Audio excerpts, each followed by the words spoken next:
to the podcast. My name is Blair SInta. This is Recording Drums. All right, this week, Neal Daniels. Neal is a really fun guy, super great drummer. As you'll hear, he loves playing live, and he kind of got into the studio thing reluctantly. And I've known Neal for a little while, but he caught my eye because during the pandemic, he just kind of went in full on, recording wise, and I was watching his Instagram feed just fill up with microphones and cool stuff. So, we're chatting about this, and it's just a fun interview. He's such a loose, just a loose, fun dude. So, yeah, Neal Daniels. If you don't know Neal, he's been playing with LP for the last few years. LP is total badass artist. They do a lot of touring. He's out with her right now. He's also played with Liz Phair, Booker T. Jones, Paris Jackson, Post Malone, Lupa, Darren Criss. So he's making his way, man. He's got a house out here in LA, just north of LA, called a place called Sylmar. That's it. All right, so my recording course is coming up. April 19th it starts. Drum recording expert. It's 6 weeks, 2 hours a week, two hours, one class each week for 6 weeks, top to bottom. Learn how to record. We're talking about getting your drums to sound correctly, learning how to mic appropriately, why you would mic certain things and where you would mic certain things. Talking about business stuff, working with budgets, EQ, compression, all those things. All the questions about recording this crazy instrument, however many drums we have, that we call a drum kit. I will say, I think some people probably think it's maybe there's some sticker shock when they look at it, but with the amount of instruction and the amount of information given, I personally feel it's actually a pretty great deal, and you will not have student loans when you're done with this class. All right, that's it. Let's get to Neal. Oh, go to my website to check it out. A lot more information and to sign up. That's it. Let's get to Neal. All right, bye. So my recollection is that we chatted like a couple years ago, and you were about to buy this place in Sun Valley. Do I remember that correctly? Same place. It's in Sylmar. Sylmar. Okay, right. Weird as Sun Valley. Right. Actually, a friend of mine rented a house in Sylmar for a couple years. He's like, it's going to be great. He had a pool and everything. Yeah, it was cool. Yeah. Yeah. I mean, it's definitely not like the most walkable, but I'd rather own in Sylmar than rent in Highland Park, Yeah, it's great. And we have a townhouse, which is great for my lady when I'm gone, because, there's like people that take care of the lawn and like, right. So you're able to record in a bedroom in a townhouse? Oh yeah. Let's get in. I mean, you tell me. I'm ready to spill all the beans, dude. That's it. Let's tell me. I just asked. Let's go. Well, all right. So there's only two walls that I'm sharing in this whole place. One is this room. Okay. Of all rooms, and one is the bathroom. So my neighbor, I've just learned that a bottle of vodka goes a long way. And he likes Sky vodka. I'm like, Jesus Christ, this is like the greatest neighbor of all time. It's cheap, and he just like loves it, dude. So I'm just buying him Sky vodka, and I know he's definitely not going to listen to this podcast, so whatever. I mean, he's a really nice guy, and he maybe this is the one that goes viral, man. Yeah, it might. Yeah. And so he really nice family, and they both have like regular jobs. Okay. So they work like 9 to 5, and the kids in school, and they like love music, The bad news is I can't complain when they're like blasting music, like when I'm trying to like, right. just listen to your Instagram videos or just do something online. I'm trying to concentrate and they're blasting whatever they're blasting. Right. But yeah, so I am like the luckiest dude ever. And also great news about Silmar is that maybe it's a little more like working class folk up here. It's like, I feel like maybe I couldn't get away with this in Silver Lake or something. Okay. Just saying, it's a clientele up here. It's maybe a little more forgiving. Okay. Yeah, I play all day, and I don't really want to play late anyway. Sure. But I can play from I'm like hitting it really hard from 10 a.m. to 8 p.m. No problem. Wow. I mean, I haven't really done anything. There's a bunch of panels on this wall. I'll show you. Okay. And there's this flooring company called Floorfolio that makes this like MLV flooring that looks like hardwood flooring. Yeah, I did that in my old place. Yep. Yeah, and it's like, so when Kate's downstairs in the kitchen, I mean, it's like it's really not that loud.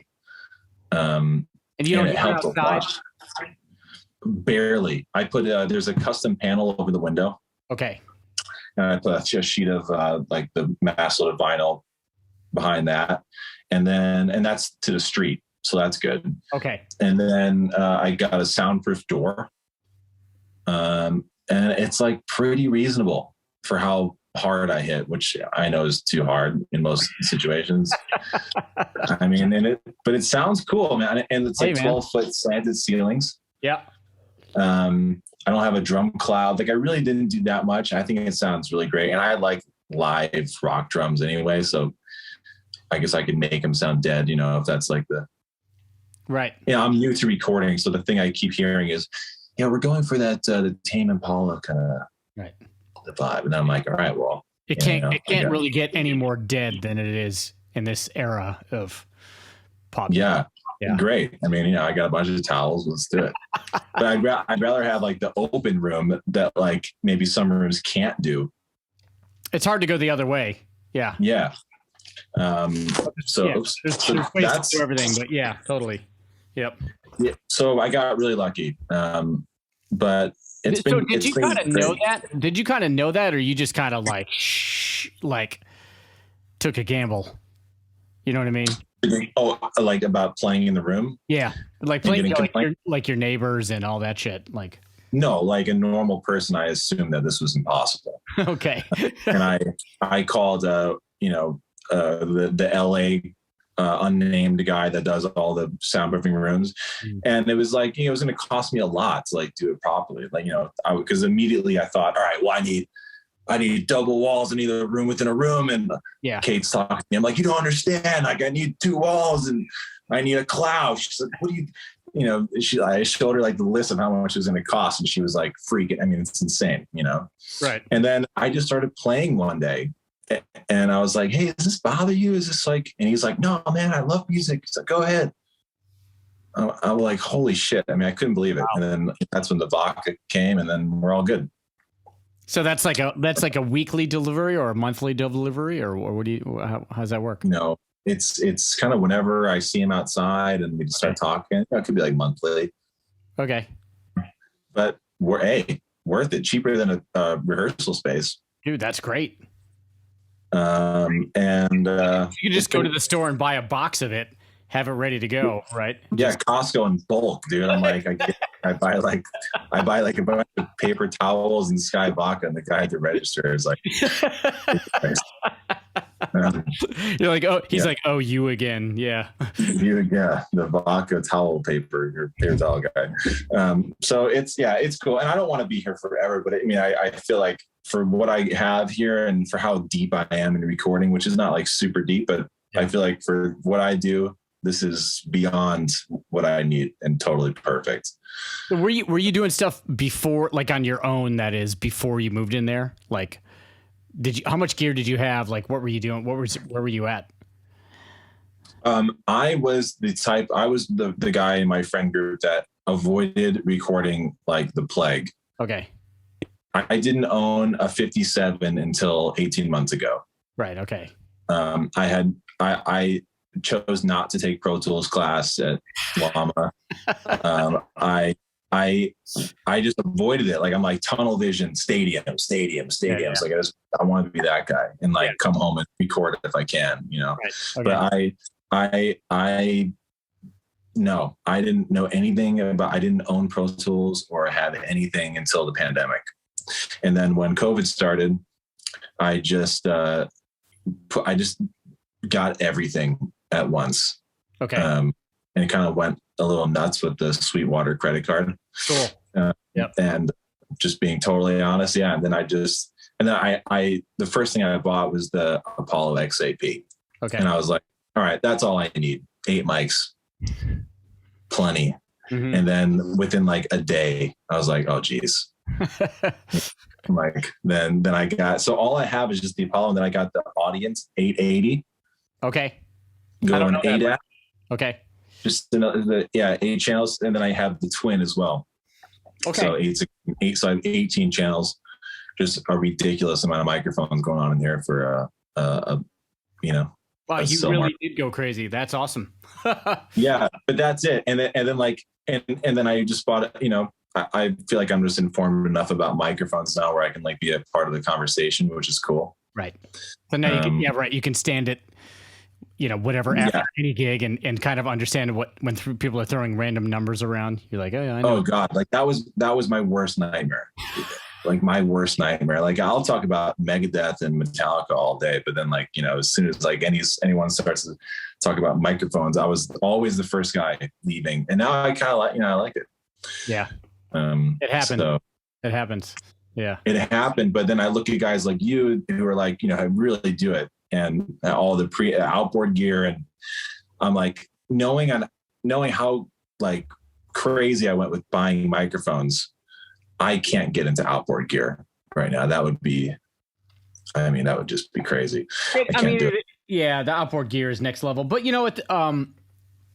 I just feel like with the Apollo stuff, like the plugins are so good now that, I mean, I get it when people go virtual. Like I can have an API set up or a Neve set up in a matter of like, you know, a few clicks and drags, you know? Yeah. Yeah.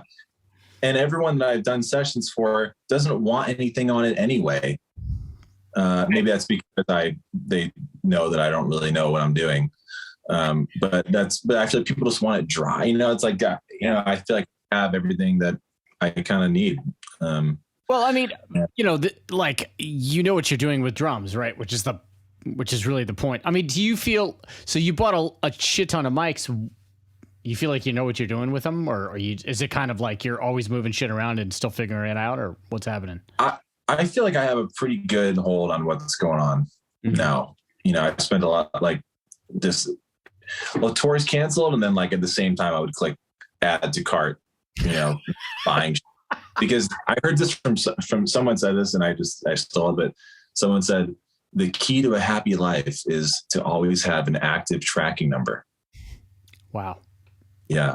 And hey, now I'm like Reverb, you know, it's like, it's a bookmarked on my Chrome page. I have like Google Maps, Reverb, and my email. I'm just on Reverb all day. And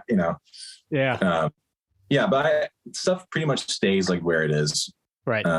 Did you have like an engineer friend that you were like the, you know, on the top of your favorite list in your iPhone, like bam? Oh my God. Yes. I mean, so many equally, like, you know, Kyle Fair, like gives me shit about not having any preamps daily. Right. But like Mike Avename, he you know, would talk me through a bunch of stuff. Yep. Was kind of then say, who else? Sterling Laws, he records a lot. He's great. And then even just watching videos like the shit you post and like just this kind of seeing what people are using, and you know, everyone's kind of used. There's like a base of like everyone kind of uses the same like fundamental mics, and you know, right. I just copied everybody, really. Right. And then you know, just with I guess it works in here, and then you know, like I know enough now where I can like argue that I don't like certain mics, which is really fun. Like, you know, I think the 421 is really overrated on toms. I like these D58s. which I think you have, right? Those little gooseneck things, or you had that. I never remember what they're called, the name of the number, but the biodynamic ones. Yeah. Yeah. Those are great. They sound great and they take up no space. I know. I have those on right now. Those things are so awesome. Yeah. And they don't nothing really moves in here. So what are you doing mostly? Like who's calling you? What do you, I mean, and first of all, like when you started buying all this stuff, how did you dive into it? Did you just like write some stuff, or were you getting calls, or how'd it go? I called my recording friends and just asked, a million questions, and like recorded Zoom calls, and Mike made me a really simple template. Okay. So I can kind of get used to that. And then I bought a few of those Apollo, for the plug-in packs, and just started twisting knobs. And then I got the Galaxy tape echo, and I started just turning the lights off and taking edibles and playing with the tape echo for hours. And and you don't even need edibles for that. So that's even cooler. Yeah. I know. Then I was like, man, this recording's great. So, all right. I'm going to ask that question again, but I'm going to be more specific. As far as music, like, what are you doing? And were people like, oh shit, we're all home, right? Were people calling you immediately? Like, Neal, I know you're home because I'm home. Will you play on something? Like what was happening there? And as far as that stuff? I got calls, I really put myself out there in the recording world and got calls kind of right away. Okay. And it was just for friends that were doing stuff at home, producing things, and just wanted, I think the first thing I ever did was a buddy of mine had a drum loop where he wanted real drums over the loop. And that was the first thing I remember doing, and just all random stuff. But I guess I'm known for maybe more the rock thing. So I got, calls for rock drums. And I listened back to some of the stuff I did earlier, and there's a massive learning curve. Totally. But I just jumped right in. Yeah, that never ends too, right? It's like all the stuff I did a year ago, and I'm like, wow. Okay. Yeah. But just random things here and there. But they, those same people keep calling. I mean, that's a good thing. There's been consistent recording work while I've been home. Right. Yeah.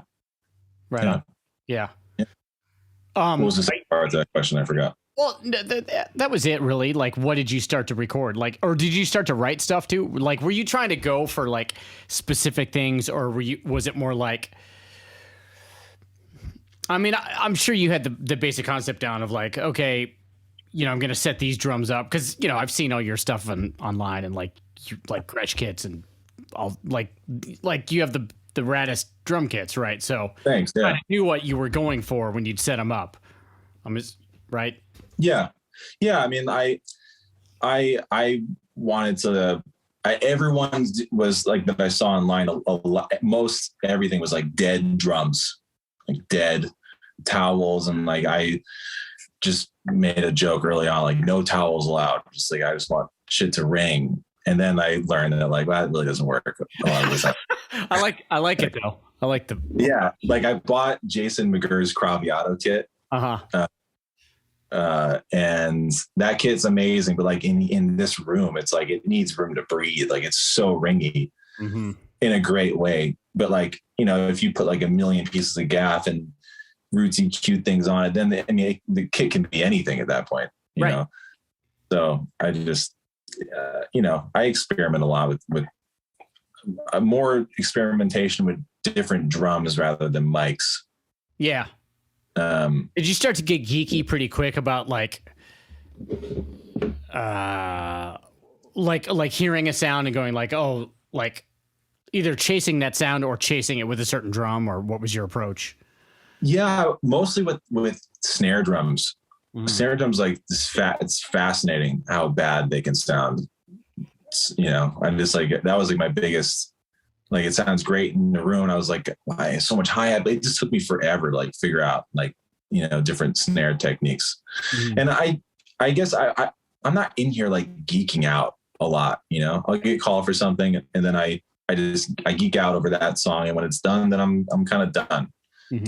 I'm not like the recording guy. I think like this for me, more than anything, has helped me playing live. That was my next question, actually. Yeah. Yeah. Like just communicating with the monitor guy, like properly, and like being able to speak that language is worth every penny I've spent on gear, more than like sitting here geeking out, like moving mics, like, just having an in-ear setup with like a full drum kit mic'd up, ready to go in 30 seconds is like the best thing that's ever happened to me, in the music world, because you just practice with like a full on in-ear mix. Right. And it's made me such a better drummer live. I feel like I'm like, where I sit with a click live has improved massively since COVID started, just from having a recording setup. Yeah, that's a lot. Sorry. That's an interesting point. Like for me, it's always like, usually when I get off tour, I have to learn to like relax again, sit back a little more, because, on purpose live, you're maybe pushing a little more, just hitting harder. Like I hit less hard, I should say, in the studio. When I play live, I'm, in a big space, I hit harder, and I usually just pushing more and not really giving a shit too much about the click, unless you're, with a loop or something. Right.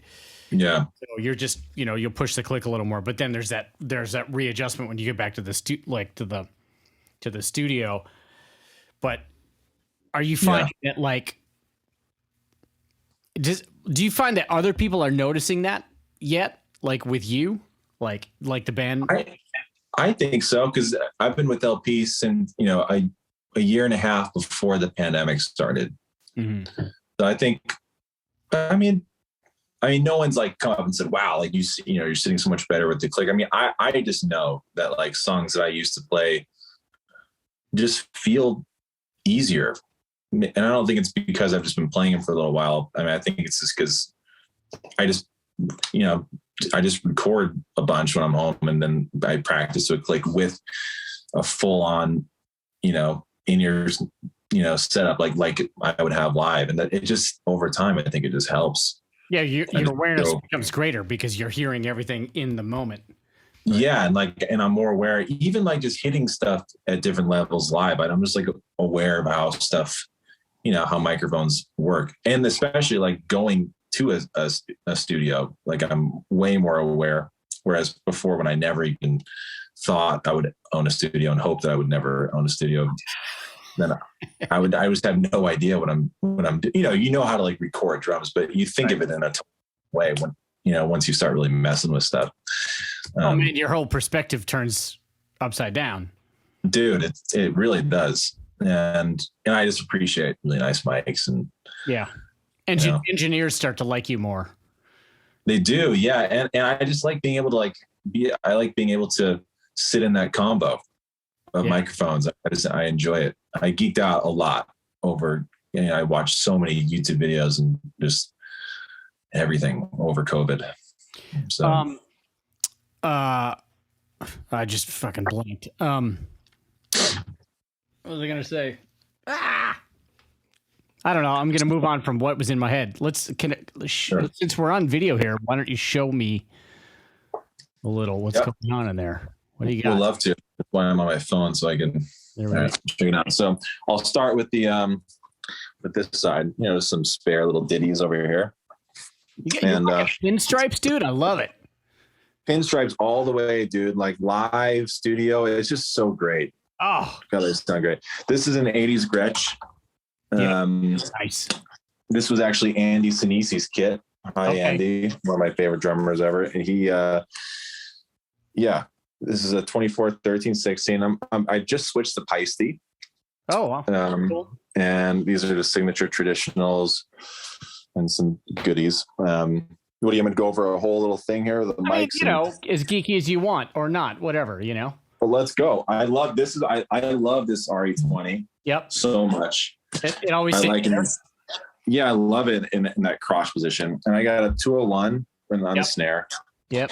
I got a 441 on the bottom. Cool. Yeah. SM7. Mm-hmm. Hats. I got these ribbons Yep. For overheads at 160s. Yep. And I love these because I don't have a cloud. And Yeah, I that's had the great. Coles. Yep. Yeah, I had the Coles and I returned them because I was just getting basically 2 room mics. Yep. And these just sound so great. And just, whatever that is at 451. 451, yeah. Over the ride. Yep. And then I got just a 52 in the kick. And then this is the United FET 47. Oh, I didn't know they made one. Yeah. I mean, I haven't compared it obviously to the Neumann one, but I can't imagine it's a $3,000 difference. Maybe it is. I don't know. But I mean, I'm never going to find out. Right. And this is a custom sub kick made by Dennis Lefang. I hope I'm pronouncing his last name right. Great studio drummer. Okay. LA guy? Where's he from? Yeah, he's an LA guy. I don't know him. And then hear those great Tom mics. Yeah. Those D58s. And that's pretty much it. So here's what I do. So I'll play away, and then here's where I have my right there. Yeah, we got here's the Apollo, and then that's the audience. Mm-hmm. That's hooked up 8-at to the Apollo. And then I have my little computer here so I can just play and then do editing here. And then I'll just hop up, and then I have a HDMI, I have a computer here, and then another screen here. Okay. And then I can sit and edit here instead of behind the drum kit. So everything's like pretty, So the monitor and the keyboard next to your drums are running off the computer that's at your desk, correct? It's running off my laptop. Oh, I see. Okay. Yeah. So then I have like a HDMI splitter. So one goes to this monitor, and then one goes to this monitor. Okay. And then you got to love the dedicated overpriced percussion mic here. Yep. This is the SC R&R1. Nice.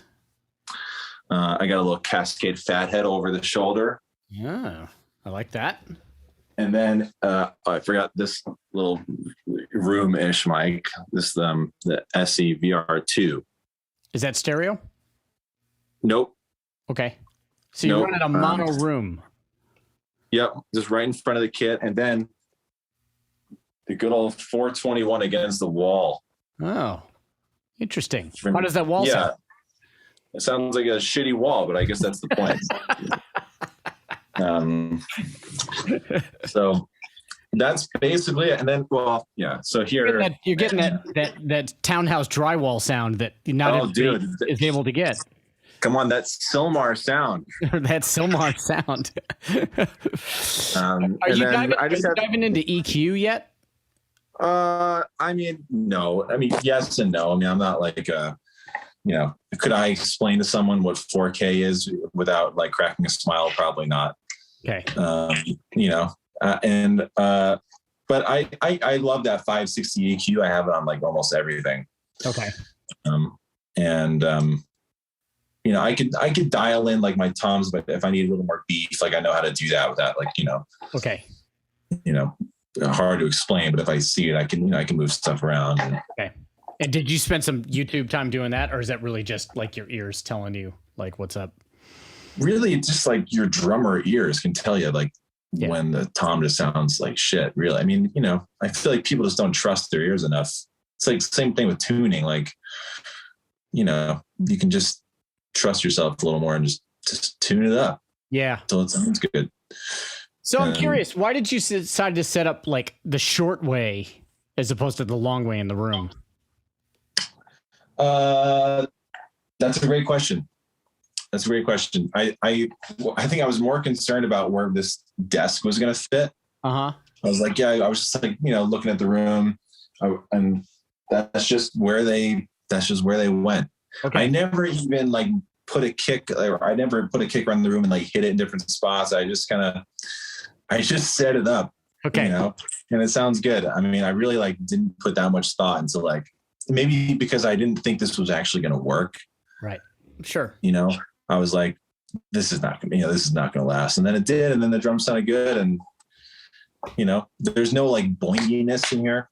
It's pretty dead for how not many panels are up, I got this, and let me show you this, because this is I stole this from Mike Avename, sort of, but it's like a panel and then a diffuser and then panel diffuser. I'm sure that helps a lot.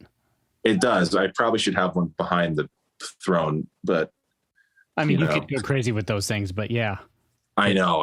I want so many. Then I got that thing up there, which probably doesn't do anything, but it looks really cool. No, that probably does do something, and it looks cool. It looks so really cool. Yeah.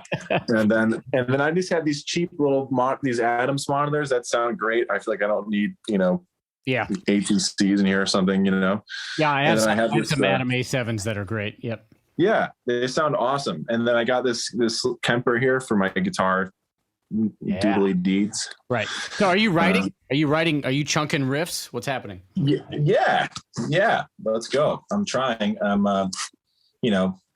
I have a side metal band with the guitar player and LP. He plays drums and I play guitar and sing. And that's my frustration project from sharing a bus with 12 people. So we just get back and we just rock. So does that mean you're writing lyrics about like Lord of the Rings and stuff, or what's happening? Like no, just like there's a bunch of vegans on our tour, which is great. I tried it.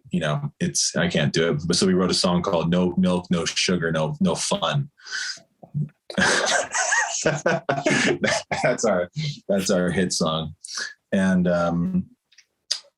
just a bunch of this funny stuff. I got this LP's guitar tech made me this telly, and it says Torben. Nice. Look at that. Named after Lars' dad. Nice. Yeah, my favorite tennis player. It's funny. I also used to have a duo metal band. Really? And I'm really drawing some blanks right now, but man, we have some funny songs. We had a song about Abe Lincoln. Yeah. See, perfect. We had a song called "Eaten by a Beak." Yeah. Mm-hmm. Nice. And you play drums. Terrible way to go. No, I play guitar. Oh, wow. Yeah. There you go. Yeah, it's fun, right? I mean, just like we also had a song called "Mauled by a Bear." So there's a theme, Nice. Just aggression. Yeah, I mean, yeah. Or whatever that is. More like humor, but yeah. Yeah, I mean, anything just to have some sort of fun and creativity while you're home. I mean, shit. Well, just turn up an amp really loud and make a lot of noise. It's so good. Yeah, before this was a studio, this was Kate's office. Oh. And I was in like right when that pandemic started, I had a total guitar phase, and I bought a couple half stacks. I had 2 half stacks in here. I had a Marshall JCM 800 stack, and then I had this EVH 5150. Like I was going. I bought a Piaggio Vespa scooter. I was going. This is all pre-buying a 57 microphone. Right. I had no microphones. Right. Just doing anything to avoid the inevitable. I don't know, man. I like that path too. I like that path. Yeah. It all led to. You still have the Vespa, I hope. I sold the Vespa because we did a little kitchen remodel, and that funded maybe a quarter of that. Right. You could use that now with the gas prices, though. I know. Well, we got a Prius, so we're not hurting so bad. But yeah, man. But that's like pretty much it. I mean, it's simple, but it sounds really good, and it's really nice just to be able to know that I can record, within a minute, and have I have a great drum template and everything's set up, ready to go. And I feel happy. So are you gonna, since you're based off your laptop there, are you going to take anything on the road with you? Do you feel the urge to like be able to nerd out on us? Hell no. God, no. Yeah.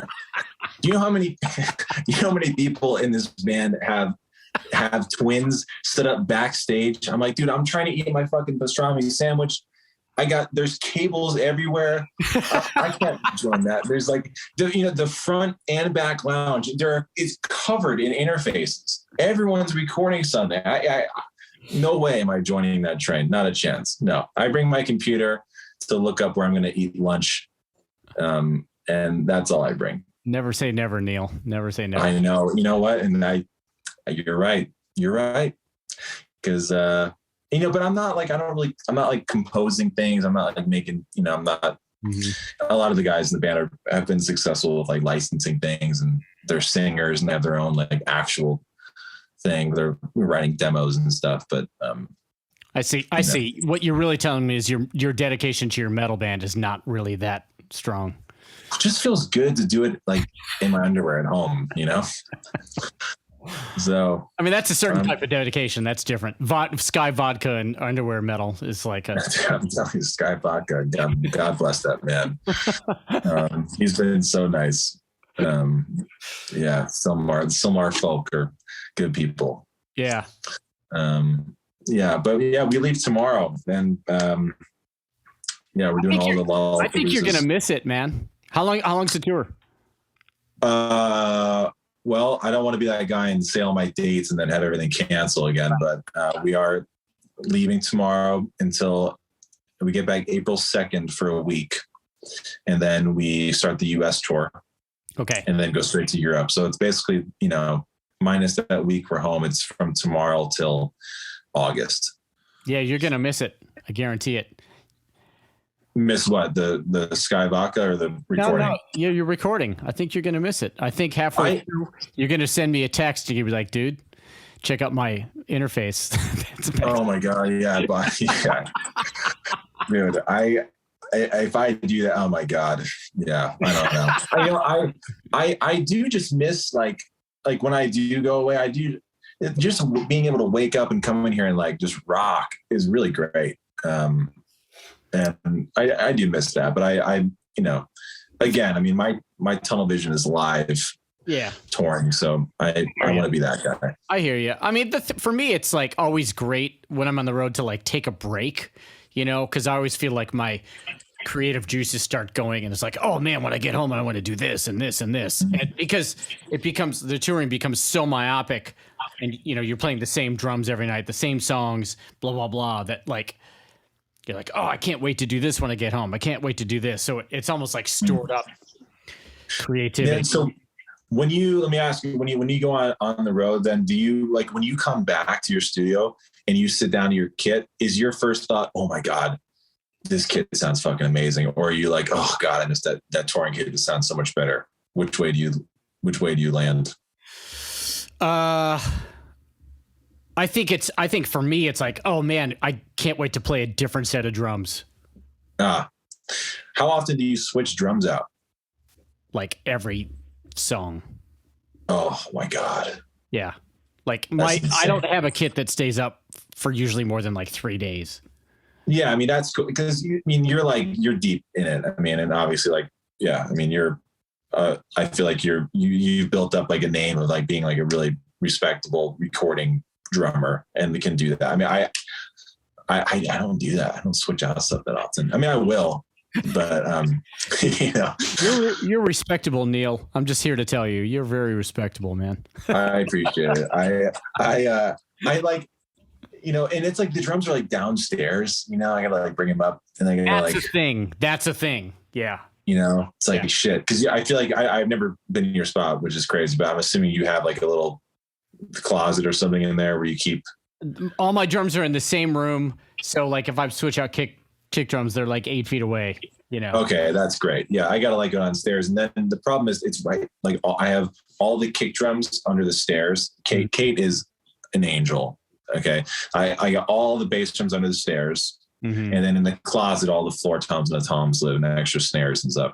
So I got to like walk by the kitchen to get the tom. And then that means that there's like hummus in the fridge, and then by the time I start eating, then I'm like, I get a coffee and then I get a call and then it's all fucked up. So like the fact, like the fact that you have stuff in your room. I get it. It's huge. Trust me. Anytime I go in the house, it's like a 2-minute break turns into a 22-minute break. And like, yeah. Yeah. Yeah. Yeah. But I'm trying, I guess back to your earlier question, like searching for sounds and stuff. It's cool to be able to get that with the same kit. I feel like I can, and especially with different cymbals. Yeah. Towels are cool. You can do a lot of stuff. So do you think with LP, are you guys playing any new music on this tour? She just put out a new record. Okay. Everything is new. Okay. Yeah. So do you think that like with your live approach, as opposed to like just, hitting the drums and being able to communicate, with the sound guys, that you're going to take an approach of like manipulating sounds during the gig at all with those kind of? No. Okay. No, I think this is like, this gig is, it's rocking. So like a lot of like her pop oriented stuff, we definitely like, it is like way more live.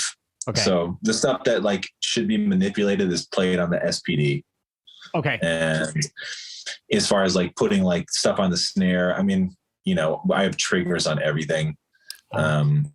So it like, I'm not really changing, like, I'm not thinking about doing things to change the sound. It's more like I have triggers if something needs to happen. If the verse really needs that kick sound, I have like the spare pedal, the KD10 to my right. Okay. Do you set all that stuff up? Is that your zone, like the sounds and the triggering and all that stuff? Yeah, I mean, like, I should say, yeah. Well, I mean, sometimes it depends on the musical director. Like the new Max Bernstein came in and rearranged all these songs for us this time, and it was great. And he's more like a rock guy like me, so there's not as much SPD like in this tour setup. But yeah, like we'll like I'll tell him, or we'll talk about like what sounds we think are important, in certain songs, and we'll just chop them up. Like the great thing is with Pro Tools now, I know how to chop up samples, which is great now. Like that's such a small thing, but I feel like that saves whoever I'm working with so much time. And it's just like another skill to add to the basket, Yeah. And then also having, knowing Pro Tools now, if they send, and most of the time they send stems of the record or whatever. And I never used to be able to really dissect it. Mm-hmm. And now I can load everything up and like look at everything separately and like solo things. And it's like, that's also really helps in the live setting. Like I really know what's going on more. Right. Yeah. Great, man. Yeah. I don't know. What do you got going on? It's busy right now. It's good. I always see you recording with different mics and drums. I'm like, man, this guy must drink 6 pots of coffee a day to switch all this shit out. It's incredible. Fresh pots, man. Fresh pots. Yeah, the pandemic got me actually teaching this specifically more as opposed to teaching drums, just teaching recording. So I just finished a 6-week class that I built. I saw that. That's great. And that went well. That was cool. So I'm just trying to get the podcast going a little again. I'm kind of anchored at home right now due to various things, and just working around town trying to play. I miss playing out, but I'm playing in town a little more than I normally do, which is fine. Yeah, that's cool. Yeah, that's cool. Yeah, I'm like, I just want to go. Yeah, travel. I really miss. I haven't been in Europe in a long time. I'd really love to go to Europe and just, fuck off there for a while. Putz around. Yeah, it's fun. It's fun. Yeah, I mean I love LP. This gig the traveling is great and it's comfy, and yeah, I'm happy with all the, it's like good traveling. It's like cool places, and the shows are cool and everything makes sense. Yeah, I mean she's badass. I've seen some stuff online. She's totally fucking throwing down. So yeah. LA show is at the Greek, May 21st. Sweet. I say that like I can just get people tickets, but how that goes. LA shows. I won't ask. It would be great, but yeah. The LA thing is like, LA shows are the worst because like everybody and your mother's there, and you can't even think about the music because you're trying to like just make sure everybody's happy, with shit. Yeah, exactly. I know. It's like, and then my luck, Eddie Vedder will be watching side stage. Who knows? Some guy like that. Actually, that's the most nervous I've ever been was playing Ohana Fest and Eddie Vedder watching right behind me. He's like, my hero, main hero. Yeah. boy. Yeah. Something happens. I don't know what goes, something, like, you ever get this thing, this tension here? Like sometimes like this muscle right here, I feel like I'm just like, I don't know, nerves or something happens and this thing just tenses up and I'm like, I don't know. I have other muscles that tense up, but I try not to talk about it. So.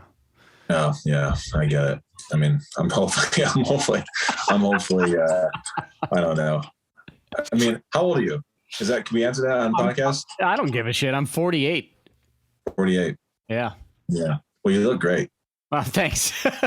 I'm older than you realized, right? You're like, what? No. I mean, I feel like most of my friends, like well over 50% are way older. I just feel like I hang out with, I don't know, the drummer community is just like older, cooler dudes. Yeah, I agree. I'm finally friendly with some people in their 30s, and it's like some people that I found in their 30s that are cool, Yeah, there's a few. Yeah. Yeah. I hope I'm your friend. I'm in my 30s. Man. We don't hang out enough, but you're my friend. I appreciate it. Yeah. I mean, dude, I feel like I haven't really hung out with, I mean, it's been like, what do you do? We've been really careful.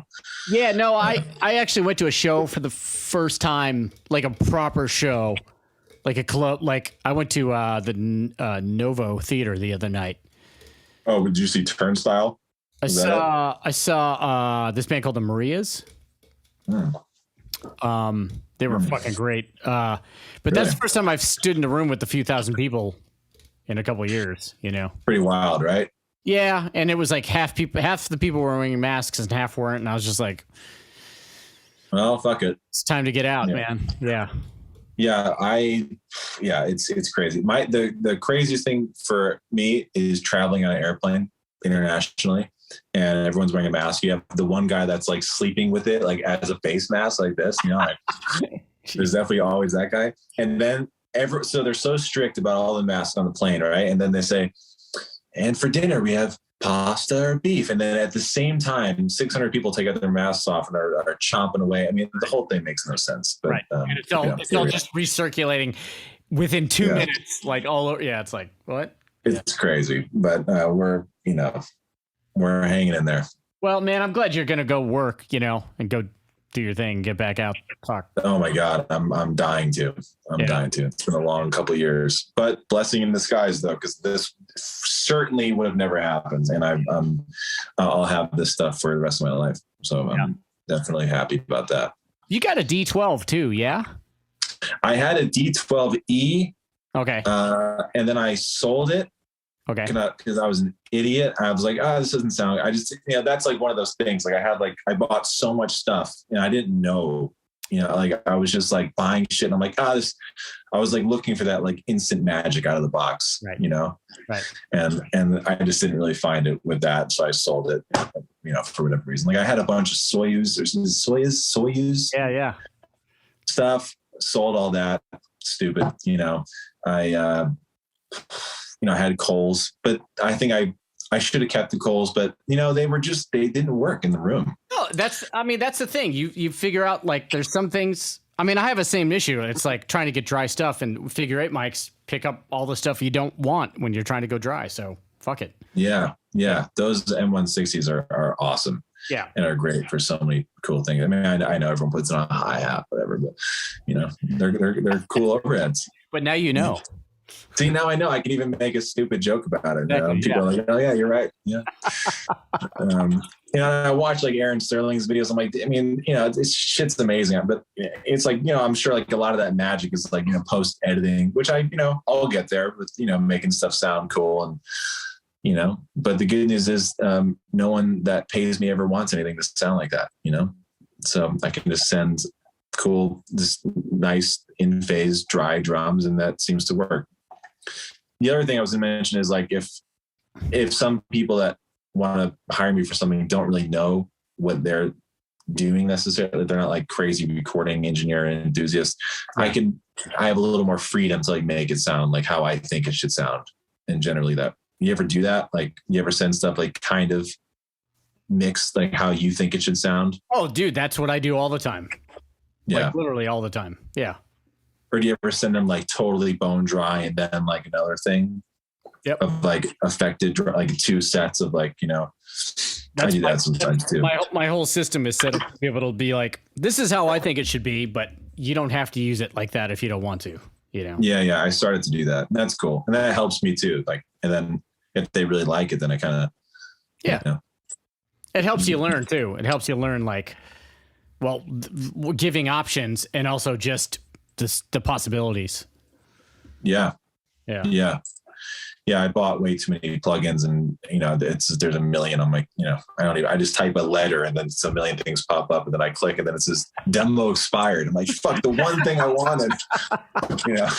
There's another $300. Click. Yeah. That is like, this is what a money hole, man. It's just like, I had no idea. I mean, I did know, but I really didn't know, and that's why I'm afraid to dive into outboard gear, because I know that's just going to be brutal. I also don't have space for it, really. Yeah. But when I do, it's going to be, I mean, space is the key component, but there's a lot of tracking numbers involved with outboard gear. So yeah.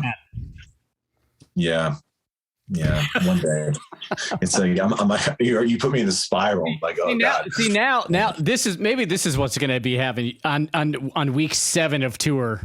Reverb on the bus, on your week phone. 7, dude. Day 1, I'm like, I'm on Reverb. Dude, my watch list is so long, just so much shit, like all the good shit, like Josephson E22s. Like I want like 10 of those fucking things. You know what I'm talking about? I even have this. This is how bad I want those mics. Oh wow! I just have a poster of one. That's new. That's just to remind. I've never seen that happen. That's cool. Yeah, I know. It says, "Look, I'm Steve Albini in a bear suit, and I use the E22S mics on literally every session." And then I just look at that, and I'm like, "All right, well, that's good enough for now." Are you an Albini freak? I'm not an Albini freak. I think he's super cool, and I love that open letter to Nirvana, and I love, what did he do in utero? Is that his thing? Yeah. I mean, I don't think it's not like blowing my mind with drum sounds or whatever, but I think that record sounds great. I think he did he do Pinkerton too? I don't want to say yes, but I don't really know. But probably. I haven't thought about that record in a long time. I got to go listen to that record again. Man, I love that record. It's just like those mics. Similar sonic zone of just open and awesome. Yeah, his room is ridiculous. I've seen all his videos. Yeah. And I just see that mic floating around, in like really, really nice studios. I'm just like, oh yeah, and it's like some people don't even know those exist. Like those, it's kind of like a secret. I don't know. I just feel like it's not as popular. Obviously, it's like a 421 or something.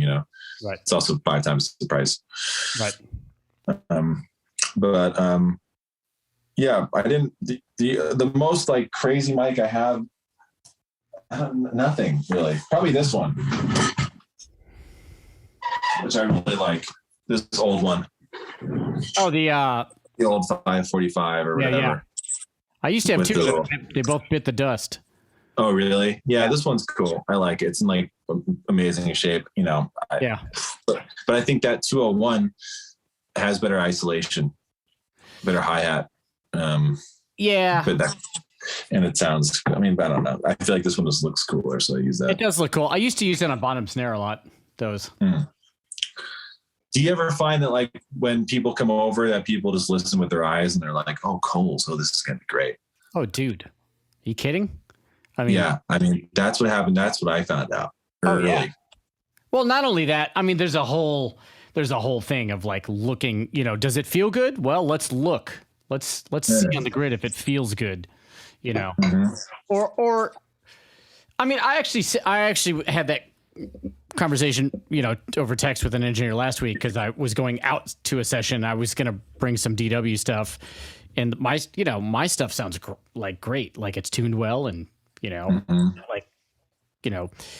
there's a stigma that DW has because they got popular in the early 2000s, and like the collector series has, kind of a scooped modern sound, but the stuff I own is like, different woods and things like that. But the old Keller shells or whatever, right? Or the jazz series stuff, which is kind of like, they kind of sound like Gretsch drums, but more modern. But people don't want to see DW. A lot of people don't want to see a DW logo because immediately it puts a thing in their head of like how those things are going to sound. That's interesting. And it's just not the like coolest thing to show up with, I mean, if it sounds good, it is good. I mean, Keltner plays DW, but he's Keltner, so. Yeah, they just want to see his name on the record, or they're like, oh yeah, it's gonna sound great. Yeah, but for me, I know if I showed up with my stuff, it's gonna sound really good, and it's gonna do the thing that it's supposed to do for the tune, just because I know what to do with it. But there is I get it in a certain way, like you want like quote unquote vibe, but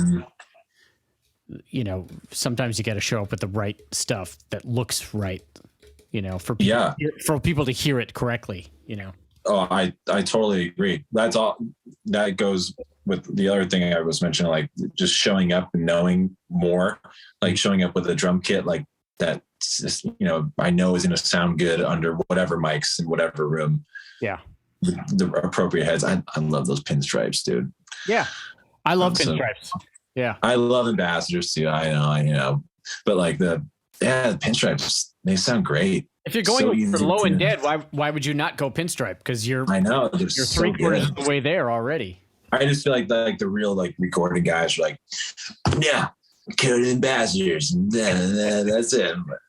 Whatever. I don't know, man. I mean, but like, I don't know this for a fact, but I feel like pinstripes in the 80s were everywhere. You see videos of Gad or Vinny or whoever playing pinstripes, Yeah, like the recording customs, like those were all with pinstripes. And I think that Andrew Shreve from Gretsch told me that pinstripes came stock on 80s Gretsch kits out of the factory. I'm like, all right, that's cool. And I have a ton of 80s Gretsch kits. It's my favorite kit ever. And, there are pinstripes on every single one of them. Wow. They're all clear? All clear too? All clear. Yeah. I do the coated Power Stroke 3 and the kick. Yep. Live, I'll do like a clear Power Stroke 3, coated control sound on the snare always. I just have the same. I have a million pinstripes laying around. The other thing is I just switch sticks to rocks. Okay. Yeah. There's Big Firth rock. About these sticks? I took one lesson with Dave Elich recently, and I started. I ate a bunch of tacos all of a sudden, and then I switched to Big Firth rocks. And I'm like, dude, man, money well spent. Wait. So tell me why the stick switch? No, well, Dave he's a great friend and a hero of mine, and he's like, I hit hard, and I feel like I was just getting like weird pain, not like bad. I feel like I have pretty good technique, but I feel like I was just getting like random, like weird pain when I was really going for it. Okay. And I have come to, he brought it up that like, I think I was just gripping too hard with smaller sticks, and I was still using 5Bs, but these rocks are like, I think a little thicker than a 2B and longer. Yeah. They're fucking huge, dude. Wow. They're huge. And, but they feel so nice. I mean, that's all. I just ordered a bunch. They got here today. There's like, you don't have to do as much. They just kind of flow, and like, I can like get so much airtime. Yep. And I can just be loose, and it totally like changed. He was right. He just like lent me a pair. He used to try these, and I used them, and I used 2B Extremes when I was playing with Alanis back in the day. Yeah, that's probably exactly what this is. Maybe just a touch thicker. Okay. Yeah, they were like really long, and that was the thing. You could like wind up, and it just felt right for the wind up. Yeah. Yeah. Here, the top one is a two. Well, this is gonna be really hard, but like you can see. Does that do anything on camera? Probably. I mean, not. They look like a nice pair of sticks. Well, this is the 5B. This is, whatever. It's just so big. And I I grip like way back Yeah. too. Yeah. And, I always start like, I start on the flag, like, like a good boy. And then I like first backbeat, I'm like, fuck, like way back. And like playing way back on these, you just get so much airtime. They just feel weighted correctly. They do. They're thick and they just feel so nice. And since I switched, and we've been rehearsing for 2 weeks with LP, I haven't felt a single ounce of pain, anything. The only pain I felt was looking at my dented drum heads. Oh. From the rocks. Yeah. They fucked that shit up bad, but they're huge. But that also tells me that like, the sound I'm getting is way bigger too. It's just like it's just, naturally, because it's a stick is twice big. Right. But yeah, just hitting hard or getting a way more full sound. Right. So I ordered a bunch of medium weighted rocks for the studio and then the heavy ones for live. I like that concept of having the same stick, but with different weights like that, because it doesn't mess with your signal path to your brain. And if anything, I can hit softer with the rocks. Yeah. Because it's like thicker, more control. I don't know. I mean, I like him. So that was, if anything from that lesson I took away, that was great. Elich knows.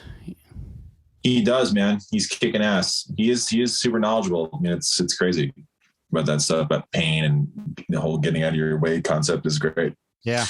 Yeah. So, yeah, I feel like I just needed to go. It scares me if I feel any pain. Oh, yeah. No, because especially on tour, because you can't stop. And if you're feeling pain, it's only going to get worse. So. Yeah. But those help. If anyone is feeling hand pain, check them out. Yeah. I mean, so. Like Dave needs any more plugs, but let's talk about how great Dave is. Yeah. Dave is just, man. Yeah.